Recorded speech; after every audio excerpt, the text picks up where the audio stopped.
Fire them all now! Basta. You should apologize immediately. He cancelled because someone changed the contract. That is the man your investor Close the mentioned. doors. Nobody leaves. Sit down. From this moment, conversation. They said his silence was more dangerous than a loaded gun. Lorenzo Blackwood, the man who built an empire on steel and fear. In New York's most exclusive restaurant, not even the senator dining at table 4 dared to look him in the eye. But then there was Clara, a 23-year-old waitress with holes in her shoes and a secret buried in her past. She wasn't supposed to speak. She wasn't even supposed to be there. But when she saw the pain hidden behind the old man's cold stare, she broke the golden rule. She leaned in and whispered one single Italian word. One word that didn't just stop the dinner, it stopped the world. And what happened next? It brought the billionaire dynasty to its knees. If you wanted to disappear in Manhattan, you didn't go to the slums. You went to Loven, the restaurant on 57th Street, where the lighting was so dim and the clientele so wealthy that the staff were treated less like humans and more like sentient furniture. Clara adjusted her apron, her fingers trembling slightly as she smoothed the stark white fabric over her waist. Her shoes, cheap knockoffs of the required uniform loafers, pinched her toes. She had been on her feet for 9 hours, but she couldn't afford to feel the pain. Rent was due in 3 days, and her mother's medical bills in Ohio were piling up like snowdrifts against a door she could no longer keep closed. "Table 1 is arriving in 5 minutes," the maitre d', a sharp-featured Frenchman named Henri, hissed into his headset. He looked at the waitstaff lined up by the kitchen pass like a general inspecting troops before a suicide mission. "Listen to me clearly. You do not speak unless spoken to. You do not offer specials. You do not ask how the water is. You pour, you place, you vanish. Is that understood?" "Yes, chef," the staff murmured in unison. Though Henry wasn't a chef, he just liked the power of the title. Clara swallowed hard. Table 1, the Blackwood table. Everyone knew the Blackwoods. Adrian Blackwood was currently the most eligible bachelor on the East Coast, a tech mogul who had successfully transitioned his father's industrial money into Silicon Valley gold. He was 32, ruthlessly handsome, and had a reputation for firing staff for breathing too loudly. But it wasn't Adrian that made the staff sweat. It was his father, Lorenzo Blackwood, 80 years old. The patriarch, rumors swirled around him like smoke. They said he hadn't spoken a kind word since his wife died 20 years ago. They said he once bought a hotel chain just to fire a valet who scratched his car.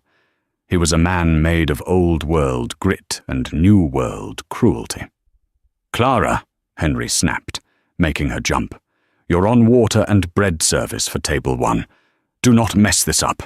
If I see a single drop on the tablecloth, you're out. Tonight." "I won't let you down, Henri," Clara said, her voice barely a whisper. "I don't care about you letting me down," Henri sneered, adjusting his cuffs. "I care about my bonus. Now, go." The double doors of the restaurant swung open.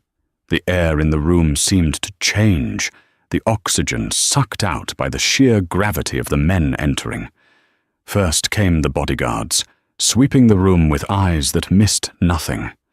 Then Adrian Blackwood, looking every inch the billionaire in a bespoke navy suit, talking rapidly into an earpiece that he pulled out just as he crossed the threshold. And then Lorenzo.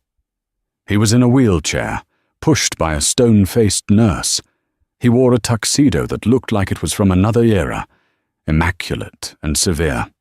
His face was a map of deep lines and sun-damaged skin, his eyes dark and watery, staring straight ahead at nothing. He looked like a king who had conquered the world only to realize he hated the view. The restaurant fell silent. Even the clinking of silverware stopped. This was the power of the Blackwoods. Clara rushed to the side station, grabbing the heavy crystal pitcher. Her heart hammered against her ribs. Just pour the water, she told herself.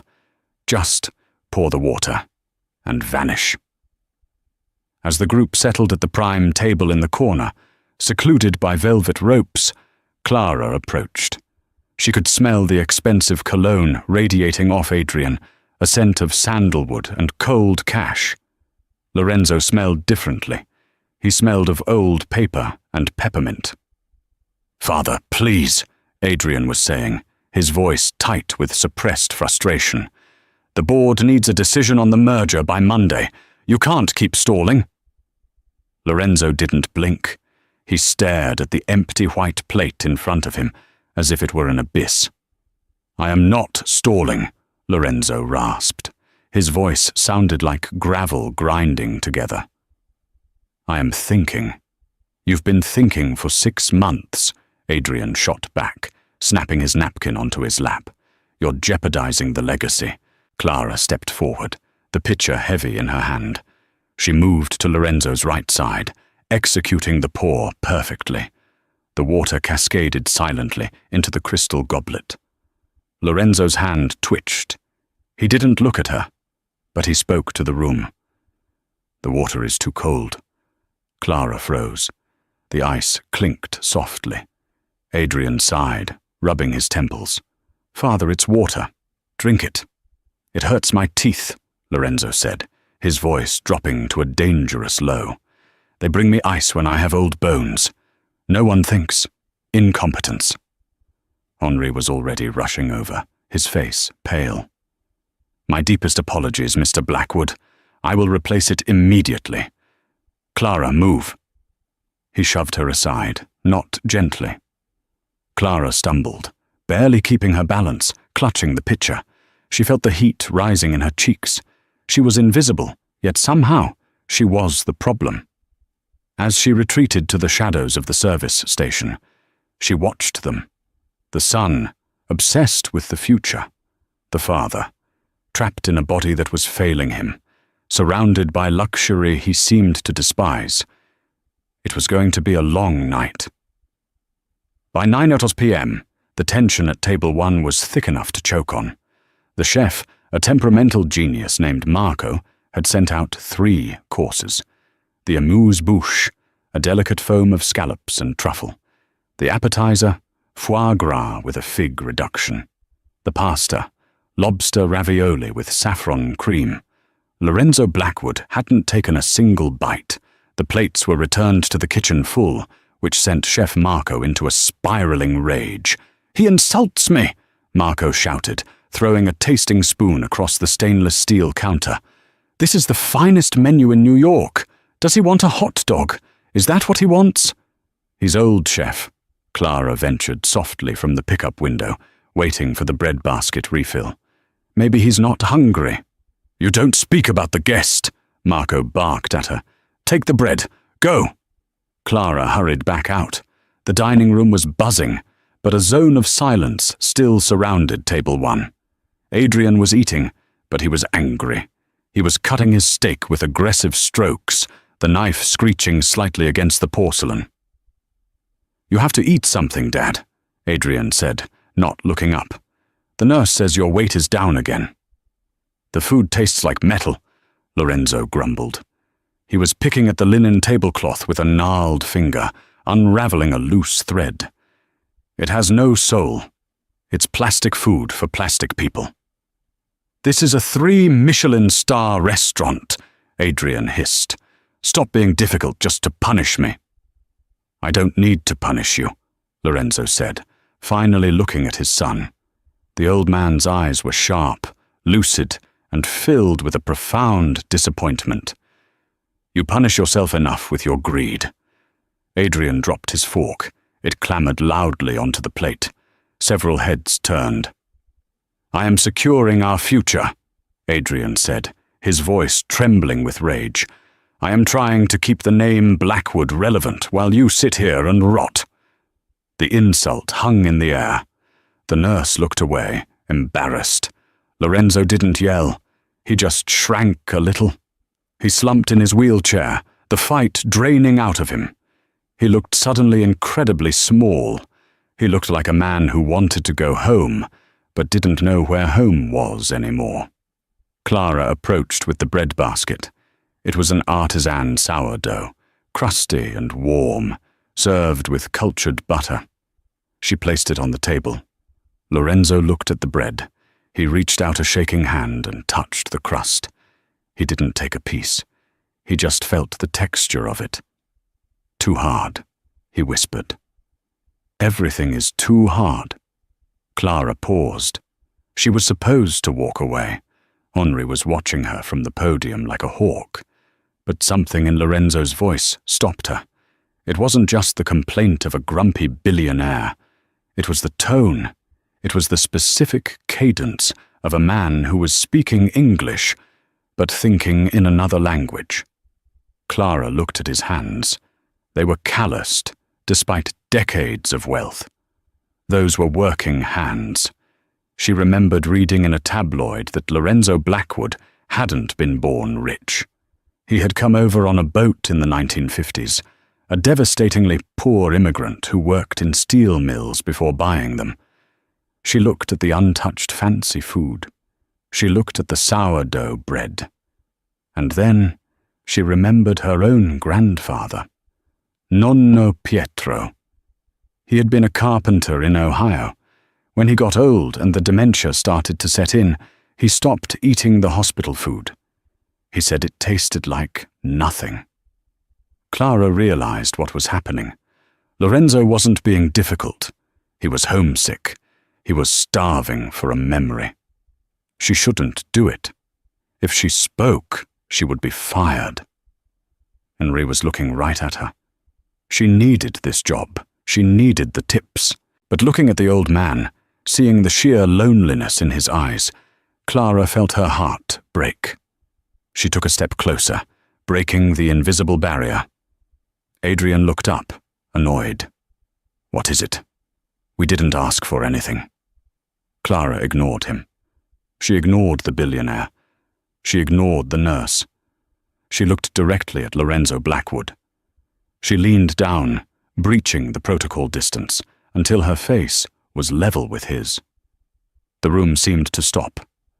Henri started speed walking toward the table, his eyes wide with panic. Clara took a breath. She looked at the bread, then at Lorenzo, and she whispered the word. "Scarpetta." She said it softly, with a perfect, rolling Italian accent. It wasn't just a word. It was an invitation. Lorenzo's head snapped up. For the first time all night, his eyes focused completely. He looked at Clara, really looked at her.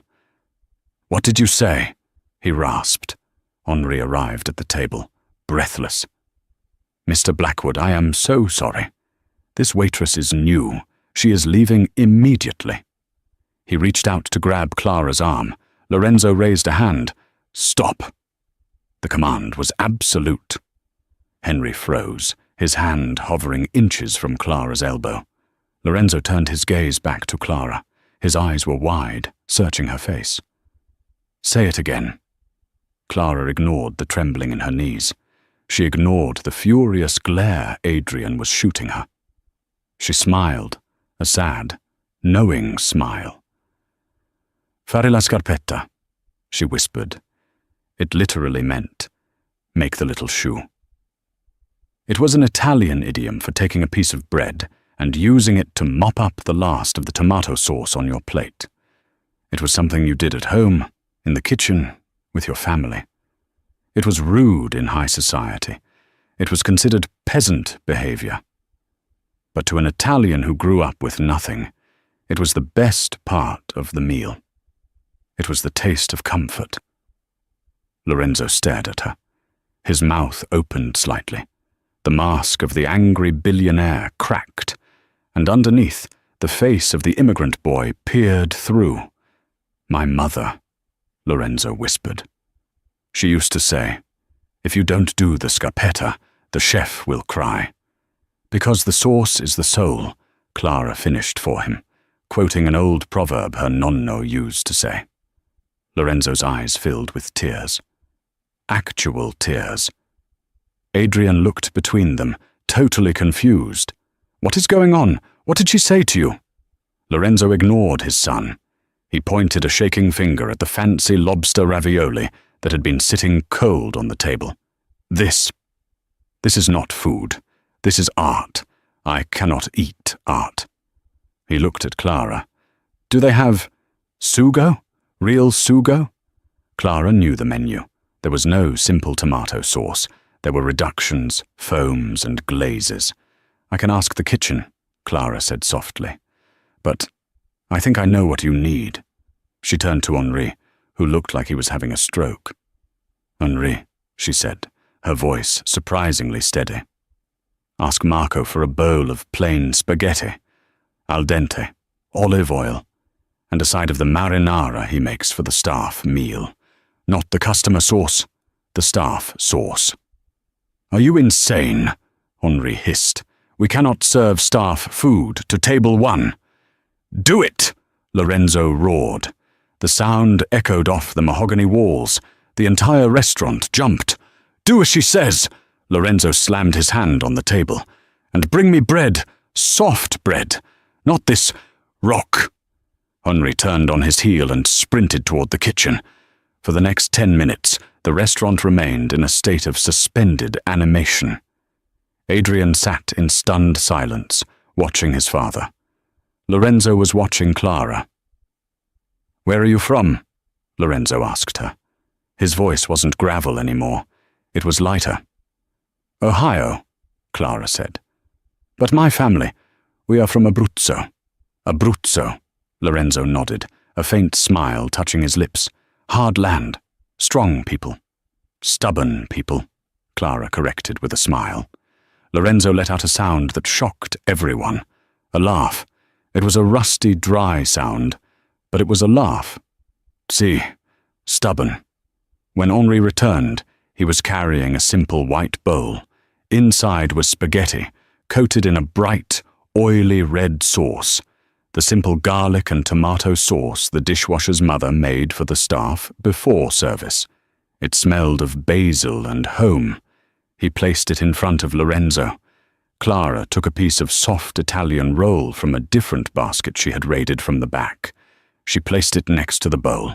Lorenzo didn't wait for the silverware. He picked up the fork, twirled a massive bite, and shoved it into his mouth. Sauce got on his chin. He didn't care. He chewed, closed his eyes, and swallowed. Then he took the bread. He wiped the bowl. Scarpetta. He ate the bread. "Adrian," Lorenzo said, his mouth full. "Yes, father?" Adrian sounded terrified. "This is good. Taste it." Adrian blinked. He looked at the cheap pasta. He looked at the waitress who had just orchestrated a coup in the middle of a 3-star dinner. I'm okay, Dad." Lorenzo turned to Clara. "What is your name?" "Clara. Clara Ricci." "Ricci," Lorenzo nodded. He wiped his mouth with the linen napkin, staining it bright red. "Clara Ricci. You are the first person in 5 years who has looked at me and seen a man, not a bank account." He reached into his tuxedo pocket. "Dad, don't," Adrian warned, thinking he was reaching for his wallet to give a tip. "We handle the gratuity digitally." Lorenzo pulled out a small, battered leather notebook. He opened it to a blank page. He scribbled something on it with a gold pen. He tore the page out. He handed it to Clara. "If you ever get tired of carrying water for idiots," Lorenzo said, glancing at Henri, "call this number.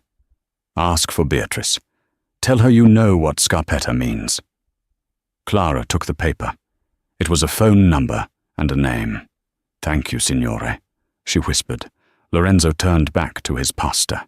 He ate the whole bowl. The dinner finished. The Callaways left. As soon as the doors closed, Henri marched up to Clara. His face was purple. "You think you are smart?" Henri spat. "You think because the old man liked your little stunt, you are safe?" "He ate," Clara said. "He hasn't eaten in months, Henri. You humiliated the chef. You humiliated me. You served garbage to a billionaire."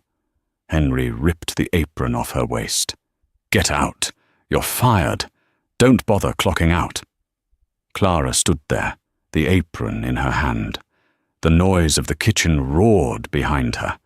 She had saved the dinner, and she had lost her job.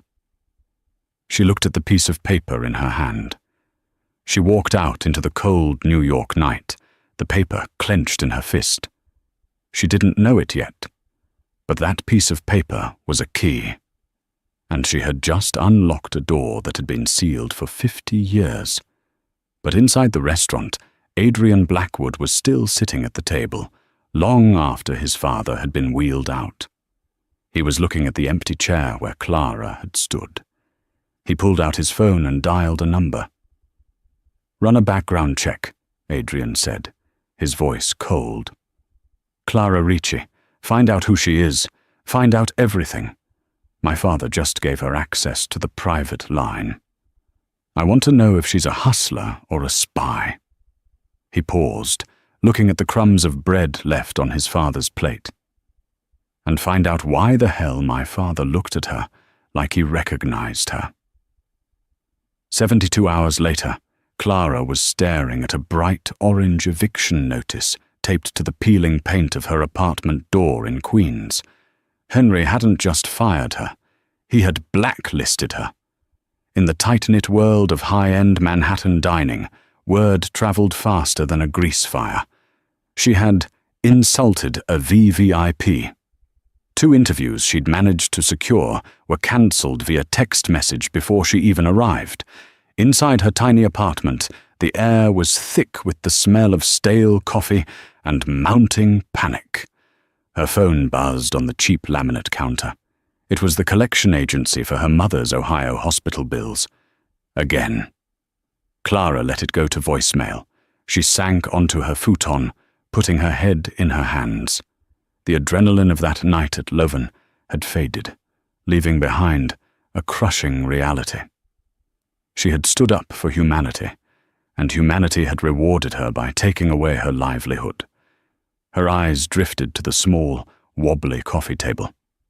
Sitting there, anchored by a lukewarm mug of tea, was the torn page from Lorenzo Blackwood's notebook. Beatrice. And a number. It felt insane. Lorenzo Blackwood was a man known for crushing unions and bankrupting rivals. He wasn't a savior. That moment in the restaurant, it had to be a fluke, a senile whim brought on by low blood sugar. If she called that number, she was terrified of what would happen. Best case scenario? A humiliating rejection by some high-powered executive assistant. Worst case? Adrian Blackwood decided she was trying to exploit his father and unleashed his lawyers on her. The phone buzzed again. Another collection call. Clara grabbed the piece of paper. Her hand was shaking so badly she misdialed the first time. She took a deep breath, steeling herself, and punched the numbers in again. It rang twice. Blackwood Residence, private office. This is Beatrice Vance speaking. The voice was intimidating, crisp, precise, with a mid-Atlantic accent that sounded like money and old movies. It wasn't the voice of a secretary. It was the voice of a gatekeeper. "Hello," Clara stammered, her throat tight. "My name is Clara Ricci. I met Mr. Lorenzo Blackwood a few nights ago at Loven. He gave me this number." Silence stretched on the line. Clara could hear the faint scratching of a pen on paper. "Clara Ricci," Beatrice repeated, tasting the name. "The waitress with the scarpetta." Clara froze. "Yes, that's me." "Mr. Blackwood has been expecting your call for 2 days, Miss Ricci. He was beginning to think you had more sense than to get involved with this family." I almost didn't," Clara admitted. "But you're desperate," Beatrice stated, not unkindly. It was just a fact. "Henry at Loven is a vindictive little weasel. We assumed he would fire you." Clara felt a spark of anger. "You assumed? And you didn't do anything?" "We were waiting to see if you had the courage to call. Beatrice said smoothly. "Lorenzo doesn't hire cowards. Can you be at the estate in Oyster Bay by 2 p.m. today?" The estate? I thought this might be for a job at one of his other restaurants. Beatrice let out a short, sharp laugh, eerily similar to the one Lorenzo had given in the restaurant. "My dear girl, Lorenzo Blackwood hasn't cared about restaurants in 30 years. He doesn't want a waitress. He wants a memory.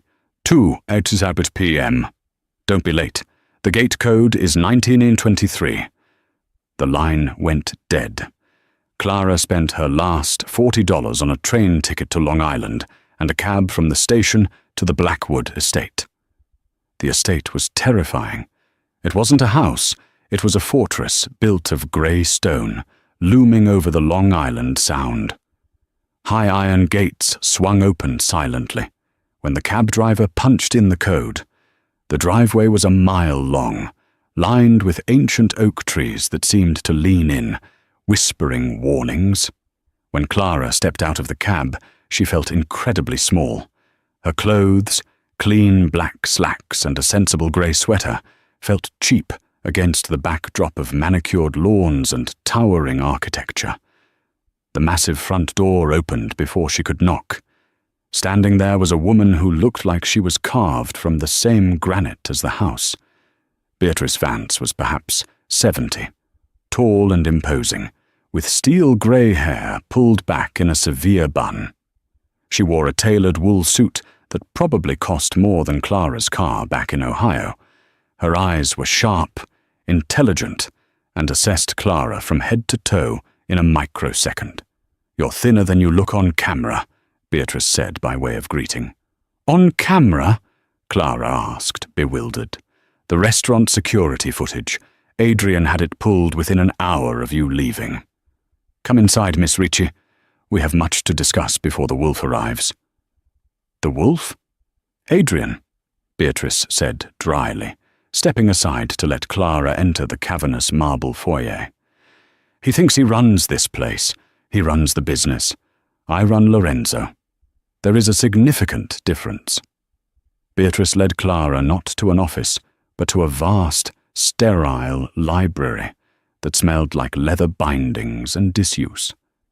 She gestured for Clara to sit in a wing-back chair that felt designed to make the occupant feel inferior. "Let's be clear, Miss Ricci," Beatrice began, standing by a cold fireplace. "Lorenzo is dying. Not quickly, which is a mercy, but slowly, which is a torture. His body is giving up, but his mind is trapped in a loop of regret and nostalgia. Adrian, his son, believes the solution is to medicate him into compliance and keep him alive long enough to secure the next quarter's earnings." Clara listened, mesmerized by Beatrice's bluntness. "What Adrian fails to understand," Beatrice continued, her eyes narrowing, "is that his father is starving to death in a room full of food. Spiritual starvation. That performance at the restaurant? That was the first time in 5 years I've seen the real Lorenzo peek through the fog." "I just gave him spaghetti," Clara whispered. "You gave him permission to be human," Beatrice corrected. "Lorenzo wants to hire you, not as staff. He has enough staff who fear him. He wants a companion, someone who speaks his language, and I don't just mean Italian. Someone who understands that a tomato is more than just an ingredient. What would I have to do? Be there, talk to him, argue with him if you must, cook for him, real food, not that French nonsense. Make him remember why he fought so hard to build all this in the first place." Beatrice paused. "The pay is $150,000 a year, plus room and board here at the estate. Full benefits for you and your mother. We know about her condition. We own the insurance company that keeps denying her claims." Clara felt sick. The amount of money was staggering. It solved everything. But the manipulation made her skin crawl. "You own the insurance company?" "Adrian does," Beatrice clarified with a look of distaste. Leverage is his preferred currency. Before Clara could process the offer, the heavy oak doors of the library slammed open. Adrian Blackwood strode in. He looked different than he had at the restaurant. There he had been annoyed. Here, on his home turf, he was predatory. His eyes were cold blue fire, and his jaw was set in a hard line. He held a manila folder in his hand. "Get out, Beatrice," Adrian snarled, not looking at the older woman. His eyes were fixed on Clara like laser sights. Beatrice didn't flinch. "I am conducting an interview at your father's request, Adrian." "Mind your manners." "My father is mentally compromised, and you are enabling a grifter." Adrian threw the folder onto the small table in front of Clara. Photos spilled out. Clara looked down. They were photos of her, leaving her apartment, walking into the pawn shop yesterday to sell her grandmother's ring. A photo of her mother, frail and hooked up to dialysis machines in Ohio. A copy of her father's death certificate from a factory accident 10 years ago, showing the subsequent debts he left behind. "Clara Ricci," Adrian recited, his voice dripping with disdain. 23, college dropout. Father died owing the bank $80,000. Mother has end-stage renal failure. You are currently 3 months behind on rent, and you just pawned a gold ring for $200. You are drowning, Miss Ricci. And you saw my father as a life raft. Clara felt violated. Every secret pain she owned was spread out on the mahogany table. Tears pricked her eyes, but she refused to let them fall. She stood up, facing the billionaire. "I didn't know who he was when I served him," Clara said, her voice trembling with fury. "I saw an old man who was sad, something you've probably never bothered to notice." Adrian laughed, a harsh, barking sound. "Spare me the bleeding heart routine. Everyone wants something from the Blackwoods. You found his weak spot, his sentimental streak for the old country. It was a good con. Clever."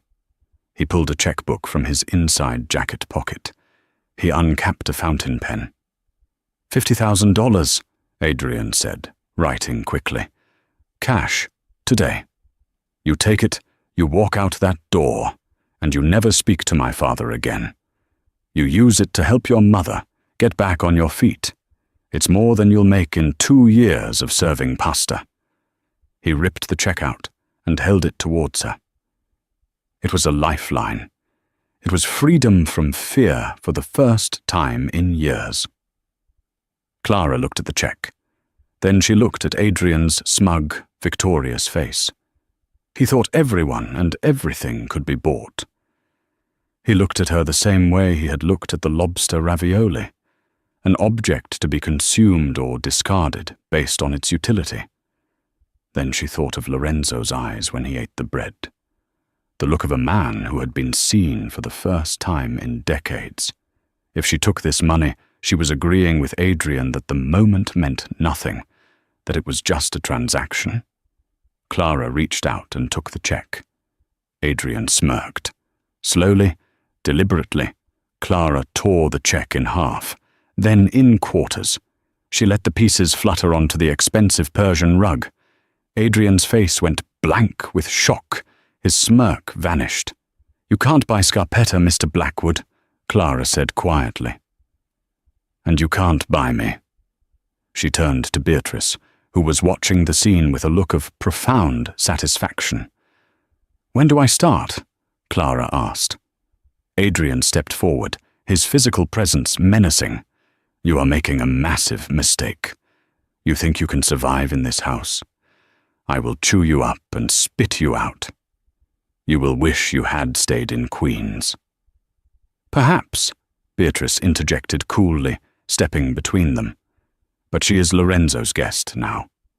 And if you touch her, Adrian, I will tell your father exactly where you moved the Cayman assets last month."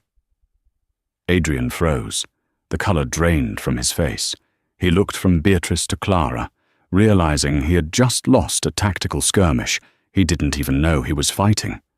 Without another word, Adrian spun on his heel and stormed out of the library. Beatrice looked down at the torn check on the floor, then up at Clara. A genuine smile broke across her stern face, transforming it. "Well done, Miss Ricci," Beatrice whispered. "Welcome to the asylum. Now let's get you an apron. Lorenzo is asking for risotto." The first month at the Blackwood estate was a war of attrition. Adrian made good on his threat. He couldn't fire Clara, so he tried to break her. He had the staff ignore her. He ensured the heating in her assigned room in the East Wing was malfunctioning, leaving it freezing cold. He constantly filed complaints that her cooking was not nutritionally balanced for a man with Lorenzo's heart condition, sending expensive concierge doctors to lecture her. But Clara had grown up poor in Ohio. Cold rooms and judgmental authorities were nothing new. The real challenge was Lorenzo. He was a man entombed in his own bitterness. Some days he refused to leave his bed, staring at the ceiling, muttering in a dialect of Italian so old and localized, Clara could barely understand it. Other days, he would burst into rages, throwing things at the nurses Adrian hired, terrified of his own declining body. But Clara didn't treat him like a patient. She treated him like her nonno. When he raged, she yelled back in Italian, telling him to stop acting like a spoiled bambino. It shocked him into silence. When he sulked, she ignored him and started cooking in the small kitchenette adjacent to his suite. She didn't cook fancy food. She made pasta e fagioli, peasant soup with beans and pasta dregs. She made roasted chicken with rosemary potatoes that were slightly burnt on the edges, just the way the oven back in Abruzzo would do it. The smell was her weapon. It drifted under his door, a scent beacon calling him back to life.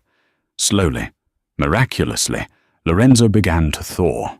It started with small things. He would eat the soup. Then he agreed to sit in his wheelchair by the window while she prepped vegetables. By the third week, he was talking. "Adrian doesn't understand," Lorenzo rasped one rainy afternoon, watching Clara chop basil. "He sees steel. He sees silicon. He sees the deal. He never saw the fire." "The fire?" Clara asked softly. "The blast furnace." Lorenzo's eyes were distant. "When I first came here, 50 years ago, the heat, it melted the skin off your face. But we made the steel that built this city. We were giants. Now, I am a cripple in a golden cage." "You built the cage, Lorenzo," Clara said gently. He looked at her sharply, but didn't argue. "Maybe." But Adrian locked the door. He is ashamed of the steel, ashamed of the dirt under the fingernails. He wants everything clean, digital, sterile. He pointed a trembling finger at a portrait on the wall of a beautiful, austere woman. His mother. American royalty. Old money. She hated the smell of garlic on my breath. She tried to scrub the Italian out of me. Adrian is her son, not mine. It was a heartbreaking admission. The titan of industry felt completely alienated from his own legacy. As Lorenzo grew stronger, Adrian's panic grew palpable. Lorenzo was attending board meetings via video link again. He was countermanding Adrian's decisions. The stock price was wobbling because the market hated uncertainty.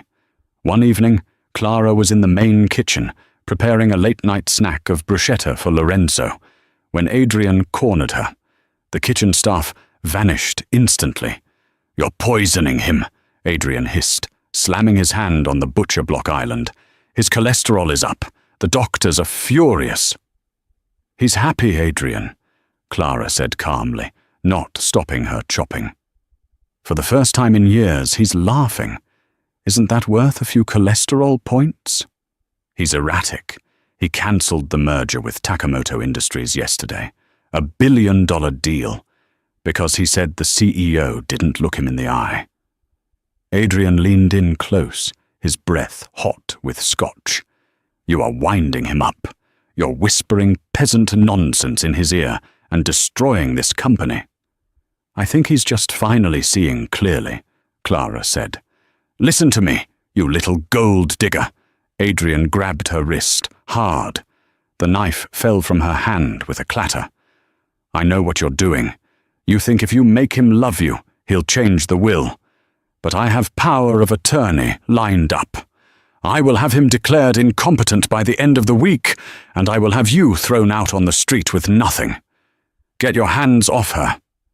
The voice was thunderous. Adrian dropped Clara's wrist as if burned. They both turned. Lorenzo was standing in the doorway of the kitchen. Standing. Not in his wheelchair. He was leaning heavily on a cane Beatrice held for him, shaking with effort. But he was upright. His eyes were blazing with the fury of the young man who used to work the blast furnaces. "Father," Adrian stammered, taking a step back. "You shouldn't be walking. The strain—" "Silence," Lorenzo commanded. The word cracked like a whip. He hobbled forward a few steps, Beatrice supporting him. He looked from his son to Clara. "You think she's here for my money?" Lorenzo asked Adrian, his voice low and dangerous. "Of course she is. Look at her. She's nothing."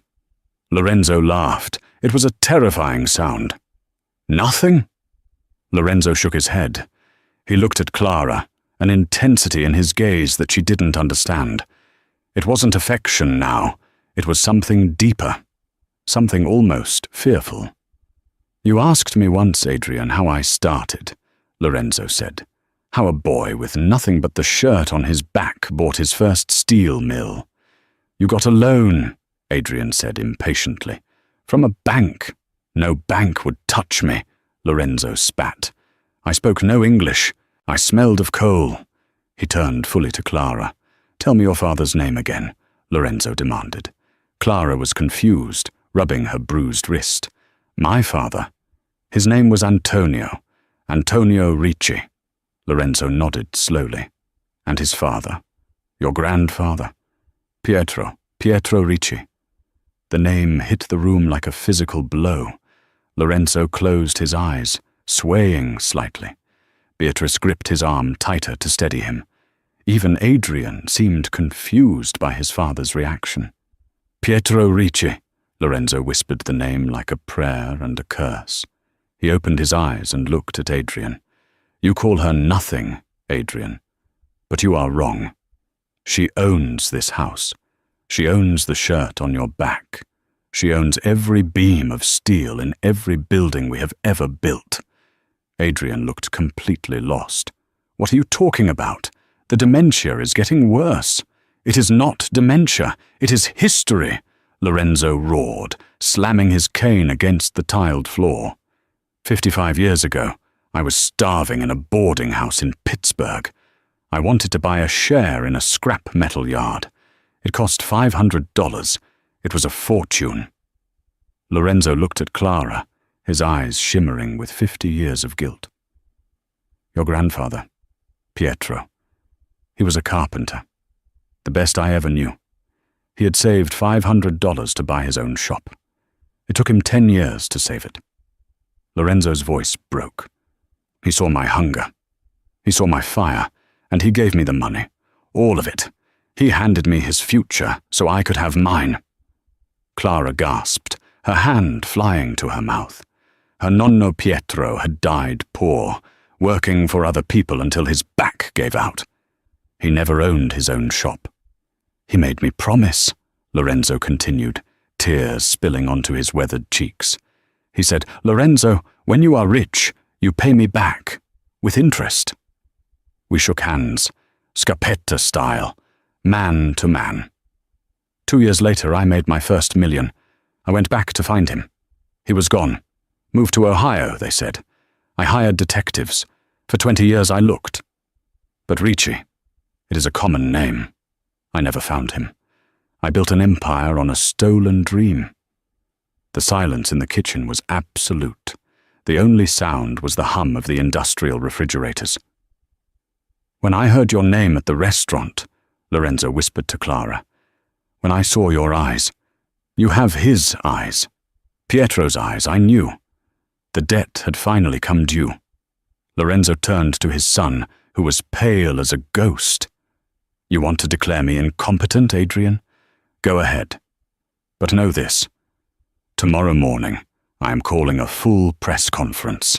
I am announcing the formation of the Ricci Blackwood Trust. 51% of all my voting shares will be placed into it. Adrian looked like he was going to vomit. 51%?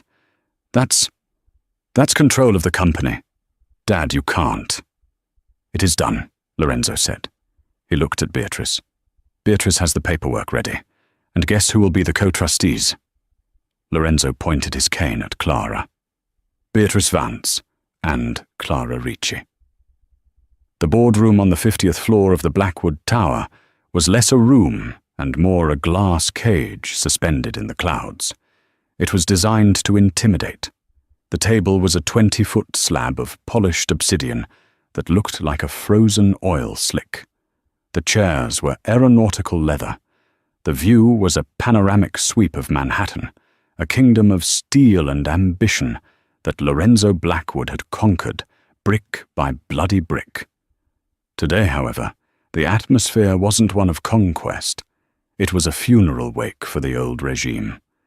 12 men and 3 women sat around the table. These were the titans of finance, the board of directors, people who moved markets with a whisper. They were silent now, nervously checking their watches or smoothing invisible wrinkles on their bespoke suits. They had been summoned for an emergency session at 9 a.m. sharp, with no agenda provided. At the head of the table sat the empty seat usually reserved for Adrian. To the right of it sat Beatrice Vance. She was reading a financial report with the casual indifference of someone reading a lunch menu. To the left sat Clara Ricci. Clara kept her hands folded in her lap to hide the fact that they were shaking. Beatrice had dressed her in a tailored navy blazer and charcoal trousers. Armor, she had called it. But Clara felt like an imposter. She was a waitress who knew how to balance 4 plates on one arm, not a corporate raider who understood stock options. She looked at the city below, feeling the vertigo of her sudden ascent. What am I doing here? She thought. I should be clocking in for the lunch shift. The heavy double doors hissed open. The room collectively held its breath. Adrian walked in first. He looked like a man who hadn't slept in 3 days. His tie was slightly askew, his eyes rimmed with red. He walked to the head of the table, placed his hands on the back of the chairman's chair, and looked ready to speak. But then, the sound of a motorized hum filled the room. Lorenzo Blackwood rolled in. He wasn't wearing the pajamas or the robe he had lived in for years. He was wearing a 3-piece charcoal suit cut from vintage Italian wool. It was a suit from the 1970s, a little loose on his frame now, but it carried the weight of history. He didn't look frail. He looked like a retired general returning to the front lines. "Sit down, Adrian," Lorenzo said. His voice wasn't a rasp anymore. It was a low rumble, amplified by the perfect acoustics of the room. "Father, I am the CEO," Adrian said, his voice cracking. "I chair this meeting." "You sit." Lorenzo pointed a gnarled finger to a chair at the far end of the table, the seat usually reserved for the junior secretary taking minutes. "Or you leave. Permanently." The silence was deafening. Adrian stared at his father, his jaw working. He looked at the board members for support, but they all found the grain of the table fascinating. Defeated, Adrian walked the length of the obsidian slab and sat in the small chair. Lorenzo wheeled himself to the head of the table. He didn't smile. He looked at each board member, locking eyes with them one by one. "You all think I am crazy," Lorenzo began. "It wasn't a question. You have been whispering. The old man is losing it. He is being manipulated by the help. He is senile." He slammed a thick, leather-bound ledger onto the table. Dust motes danced in the air. "This is not senility," Lorenzo growled. "This is accounting." He gestured to Clara. "Stand up, Miss Ricci." Clara stood, her legs feeling like jelly. Every eye in the room bored into her. "This is Clara Ricci," Lorenzo announced. "Many of you know her as the woman who served you water at Loven 3 weeks ago. You didn't look at her face then. I suggest you look at it now." "Lorenzo, with all due respect," a board member named Sterling interrupted. "We have a quarterly earnings call in 2 days. The market is jittery. Why is a waitress in a closed-door session?" "Because she is the largest creditor of this company," Lorenzo shot back. Sterling blinked. "Excuse me?" 55 years ago, Lorenzo said, his voice dropping to a storytelling cadence that held the room captive. "I was 25 years old. I had an idea for a new way to smelt recycled steel. It was cheaper, faster, and dirtier than what the big mills were doing. I needed capital. I went to every bank in this city. They laughed at my accent. They laughed at my clothes." Lorenzo looked at Clara. "I was living in a boarding house in Queens. There was a man in the room next to mine. Pietro Ricci, a carpenter. He worked 14 hours a day, sanding floors until his fingers bled. He was saving money to bring his wife over from Abruzzo. He had $500 hidden in a tin can under his floorboards. In 1955, that was a fortune. That was a house." Clara felt tears prick her eyes. She had never known this part of the story. "One night I was crying in the hallway," Lorenzo admitted, shocking the room. "I was ready to give up and go back to Italy. Pietro came out. He asked me what was wrong. I told him about the steel. I told him about the future I could see but couldn't touch." Lorenzo paused, his hand trembling slightly as he touched the ledger. He didn't ask for a business plan. He didn't ask for collateral. He went into his room, dug up the tin can, and poured the money into my hands. He said, "Lorenzo, you have the fire. Go make the fire work for us." We shook hands. He said, "Pay me back when you are a king." Lorenzo turned to Sterling. "I took that money. I bought the scrapyard. I built the first mill. I made the first million, then 10, then 1 billion. But when I went back to find Pietro, he was gone. I hired detectives," Lorenzo continued, his voice thick with regret. "But Ricci is a common name. I lost him. For 50 years I have been a thief. I built this tower on stolen money." He turned to Clara. "Your grandfather never got his shop, did he?" "No," Clara whispered, her voice trembling. He worked construction. He fell from a scaffold in 82. He died broke." A gasp went through the room. "Broke," Lorenzo repeated, the word hanging like a guillotine. "While I flew on private jets, while Adrian bought yachts." Lorenzo turned back to the board. His eyes were hard as diamonds. "The debt is due, with interest, compound interest." Beatrice stood up then, sliding a stack of legal documents down the center of the table. "As of 8 a.m. this morning," Beatrice stated, her voice crisp and lethal, "Mr. Blackwood has transferred 51% of his voting shares into a newly formed entity, the Ricci Blackwood Trust. The beneficiaries are the descendants of Pietro Ricci. The trustees with full voting power are myself and Miss Clara Ricci." The room erupted. Shout, protests, questions about legality. Adrian stood up, his face purple. "You can't do this. You're handing the company to a stranger. She's a waitress." "She is the owner," Lorenzo roared, silencing the room. "And you, Adrian, are an employee, and you are failing." Lorenzo wheeled himself down the length of the table toward his son. "You wanted to declare me incompetent because I wanted to eat pasta," Lorenzo said quietly to Adrian. "You wanted to erase where we came from because it embarrassed you. You cut the quality of the steel to save pennies. You treated people like machines. Lorenzo stopped inches from Adrian. I am not firing you, Adrian. That would be too easy. You will remain CEO. Adrian looked confused. I will? Yes. But you will have no vote. You will answer to the trust. You will answer to Clara. You will relearn this business from the ground up. You will visit the mills. You will talk to the workers. You will learn what it smells like when iron melts. Lorenzo turned his chair to face Clara again. And you, my dear, he said softly. The lawyers have already wired the funds to the hospital in Cleveland. Your mother is being airlifted there as we speak. The transplant team is waiting. Clara couldn't hold it back anymore. She covered her face with her hands and sobbed.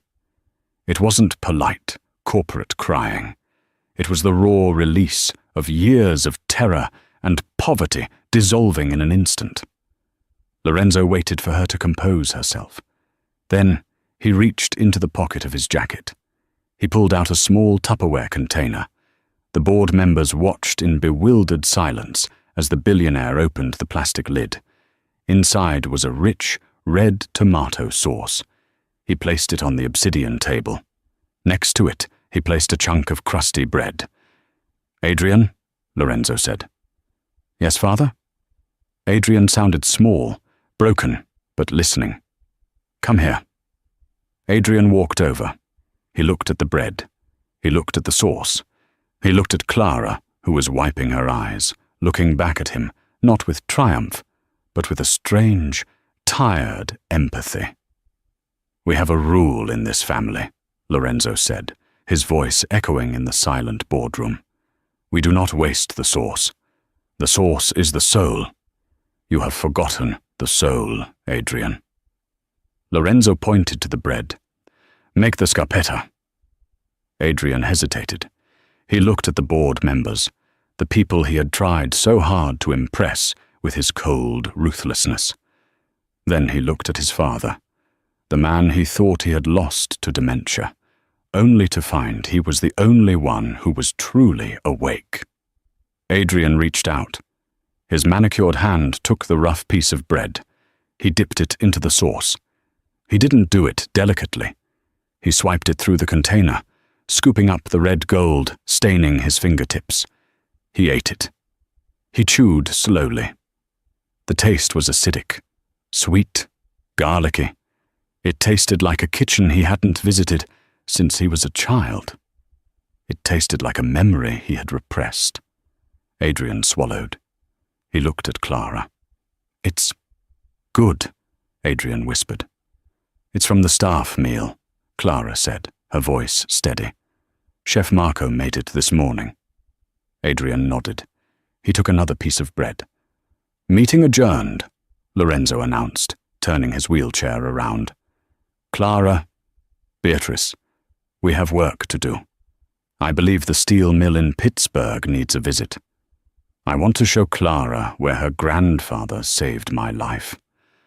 As Lorenzo wheeled out, flanked by the formidable Beatrice and the waitress-turned owner Clara, the board members remained seated, staring at the empty Tupperware container on the obsidian table. The empire had fallen, the family had returned, and in the silence of the skyscraper, the smell of garlic and tomatoes lingered, the scent of a promise finally kept. And so, the empire built on steel, and silence was saved by a bowl of spaghetti and a 50-year-old promise. Lorenzo Blackwood didn't just find an heir that day, he found his soul again. Clara Ricci didn't just find a fortune, she reclaimed her grandfather's legacy. It's a reminder that sometimes the most powerful thing you can do in a world of plastic and pretense is something real, something messy, like cleaning the plate with a piece of bread. If this story touched you, if you believe that courage and authenticity can still win in this world, please hit that like button. It really helps get these stories out there. Share this video with someone who needs a reminder that it's never too late to change course, And don't forget to subscribe and ring the bell so you never miss a story. Until next time, keep it real.